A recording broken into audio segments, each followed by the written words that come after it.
다 이제 오셨으니까 먼저 한 말씀 드리겠습니다.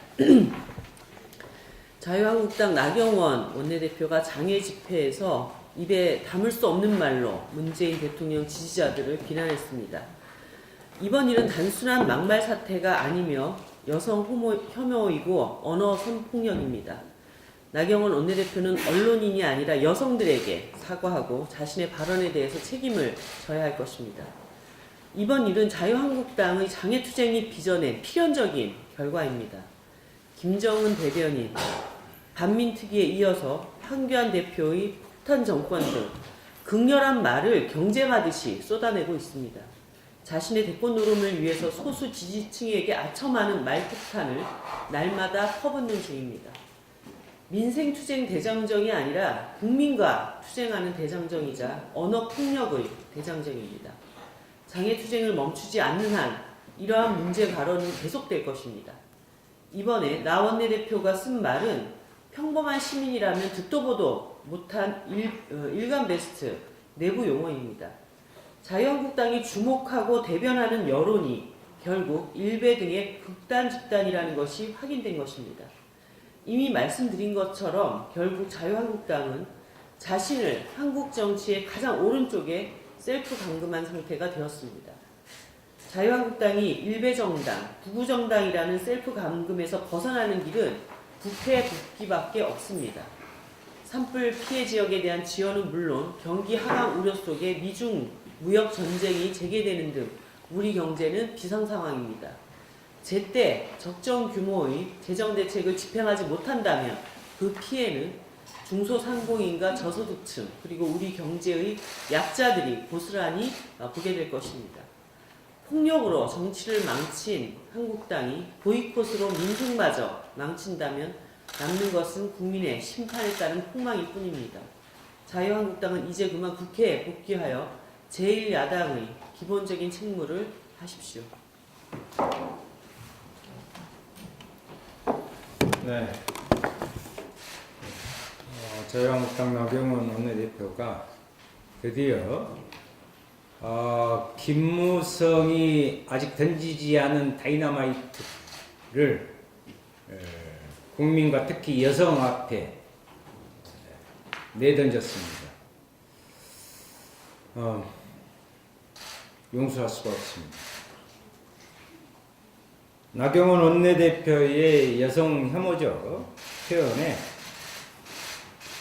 경악을 금치 못합니다. 장애 집회라고는 하나 엄연히 공개적인 자리였고 웬만한 사람은 사석에서도 뱉지 않는 말이었습니다. 정치인은 말은 주워 담을 수 없는 나름의 품격이라는 점에서 실망이 매우 큽니다. 그 단어가 어떤 의미인지 모르고 있었던 혹은 알면서 강행을 했던 간에 그 배경은 딱 한 가지입니다. 국회를 박차고 나간 후 마주한 광장의 광기 때문일 것입니다. 얼마 전 20대 국회 초유의 동물국회라고 불리는 그 당시에도 한국당은 비슷한 모습을 보인 적이 있습니다. 회의장과 의원과 앞을 불법 점검한 한국당의 젊은 보좌진과 그들에게 결기를 잔뜩 불어넣은 한국당 의원들 역시 잘못된 광기에 휩싸여 있었습니다. 그리고 그 중심에는 늘 나경원 원내대표가 있었습니다. 내 편만 있는 광장에 오래 서다 보면 이성을 상실하게 됩니다. 서로가 듣기 좋은 소리만 들으려 하니 사고를 치게 되고 그러다 보면 결국 망하게 됩니다. 박근혜 정권이 대표적인 케이스입니다. 자유한국당은 명심해야 할 것입니다. 그러니 이제 나경원 원내대표는 국회로 돌아오시기 바랍니다. 싸우더라도 국회에서 싸워야 합니다. 설령 격하게 논쟁을 하며 싸우더라도 민생 문제 해결과 개혁 입법을 향해 나가면 되는 것입니다. 당장 강원 산불 및 포항 지진과 미세먼지 대책 일자를 위한 추경이 우리 앞에 놓여 있습니다. 선거법과 사법개혁 등의 신속 안건 처리도 진행 중입니다. 만약 한국당이 광기의 광장에서 자신들만의 자족에 휩싸여 돌아오지 않는다면 5월 국회는 한국당 없이 출발하게 될 것임을 명심하십시오. 한 말씀 더 드려야겠습니다. 사법농단 법관들에 대한 대법원의 2차 징계가 결국 현직 법관 66명 중 10명만을 징계하는 솜방망이 징계로 끝났습니다. 더구나 그 10명도 이미 재판에 넘겨진 5명, 그리고 작년 8월에 1차 징계 청구된 13명 중에 3명이 포함되어 있다고 하니 대법원은 형식적인 징계를 앞세워 사실상 셀프 면죄부를 준 것입니다. 이번 징계로 대법원은 사법농단에 대한 자정 능력이 없음을 명백히 드러냈습니다. 이제 국회가 나서야 합니다. 작년 10월 이후 정의당은 끊임없이 사법농단 법관들에 대한 탄핵을 주장해 왔습니다. 그리고 법관 탄핵만이 진정으로 사법부의 독립을 지켜내는 방안임을 호소해 왔습니다. 이미 70%에 가까운 우리 국민들께서도 법관 탄핵을 지지하고 있습니다. 각 정당에 호소합니다. 더 이상 머뭇거려서는 안 됩니다. 헌법이 부여한 국회의 권한으로 사법농단 법관들에 대한 탄핵 절차에 착수해야 됩니다. 정의당은 각 당의 신임 원내대표 선출이 마무리되는 대로 법관 탄핵이 진행될 수 있도록 최선을 다하겠습니다. 이상입니다. 우리 한평훈장. 네. 생태에너지본부장 이한정입니다. 오늘은 두 가지 사안에 대해서 좀 말씀드리려고 합니다. 먼저 삼성전자 미세먼지 물질 배출량 조작 혐의 관련한 내용입니다. 지난 4월에 여수산단 화학산업체 대기오염 물질 측정 기록 조작 사건과 관련하여 정의당은 근본적인 규제 방식 개혁이 필요하다는 요지의 모두 발언을 한 적이 있습니다. 이러한 사건이 비단 여수산단만의 문제가 아니기 때문입니다.